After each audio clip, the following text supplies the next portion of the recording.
Je sais pas comment aborder le sujet parce que il y a une grosse partie de foi, c'est-à-dire des expériences supranaturelles qui me sont arrivées à moi. En fait, j'ai eu, je pense qu'on va quand même dire le terme. Après avoir habité en France pendant plusieurs années, après avoir vu le comportement d'une grande partie des musulmans en France, du fait qu'ils ne prient pas, du fait que c'est pas des gens qui sont pieux, les Français non plus. Il y a plus de christianisme, il n'y a plus rien en France pour la majorité. Il m'est arrivé plusieurs choses aussi. J'ai failli mourir à plusieurs reprises. Une fois parce que ma copine portait une jupe, une autre fois parce que j'ai travaillé à McDo temps plein et je disais à un gars de bien faire son sandwich et ils sont arrivés à 6 sur moi avec des spatules sur ma gorge comme ça, tu vois. Donc quand je suis parti de France, on va dire que mon amour de l'islam était très limité. Voilà, pour rester poli. Mais c'est marrant parce que je m'étais jamais renseigné dessus. C'est-à-dire que j'avais, on va dire le terme, j'avais une haine profonde de l'islam et tout ce que ça représentait parce que j'avais vu le comportement d'une partie des musulmans en France, mais je m'étais jamais renseigné. En fait, je savais même pas qu'il y avait Jésus dans l'islam, tu vois. C'était ce niveau-là. Je savais pas qu'il y avait différents prophètes, je savais pas, je savais rien du tout. Juste, je détestais ça parce que j'avais vu le comportement des gessistes, des musulmans en France. Et pareil, les musulmans en France, c'est ça, les gars. C'est tout petit. Ma conversion à l'islam, ça a été quelque chose qui m'est arrivé. Je suis vraiment devenu musulman comme ça, en un claquement de doigts, sans rien connaître à l'islam. Il m'est arrivé un truc, ça m'est tombé dessus, et boum, c'est bon, je suis devenu musulman. Et après coup, j'ai commencé à me renseigner sur cette religion. Pour moi, donc là, c'était vraiment une question de foi, ma conversion. Mais là, on va parler de la logique. En fait, pour moi, c'est la religion la plus logique sur Terre. Vraiment.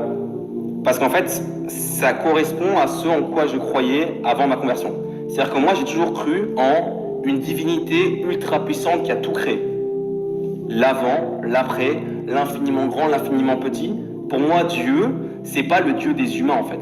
C'est un Dieu qui a tout créé. Il gère le monde des atomes, il gère le monde des chats, il gère le monde des moustiques, il gère le monde des scarabées, il gère Mars, il gère la Lune, et les humains, tu vois, c'est une toute petite partie des trucs qu'il gère. Et en fait, en islam, c'est simple. C'est à Allah, qui est un Dieu ultra puissant, qui est la divinité ultime, que tu dois vénérer.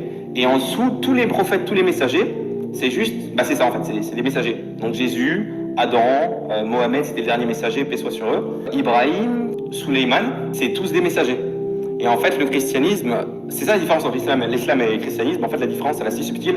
L'islam, t'as un Dieu ultime qui a tout créé, l'avant, l'après, les planètes, l'infiniment grand, l'infiniment petit, bref. Et en dessous, t'as tous les messagers. Et le christianisme, t'as la Trinité. Donc t'as Dieu qu'on oublie complètement, alors que c'est le plus important, on l'oublie. Ensuite, il y a Jésus, qui est l'incarnation de Dieu sur Terre, et après, il y a le Saint-Esprit. Ça fait un triangle, tu vois. Comme l'Illuminati, d'ailleurs, c'est marrant. Jésus, pour moi, ne peut pas être Dieu, parce que c'est un humain. Pour moi, Dieu, t'as pas de représentation possible. Il a tout créé, t'imagines, il y avait rien dans l'univers. Et d'un coup, BAM, la création.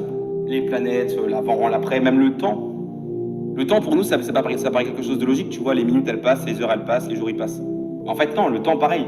Il y a des endroits dans l'univers où le temps se passe pas de la même chose. Les trous noirs, les trucs comme ça. Et donc, quelle a été la réaction de mes proches? Voilà, maintenant qu'on a parlé de ça, quelle a été la réaction de mes proches?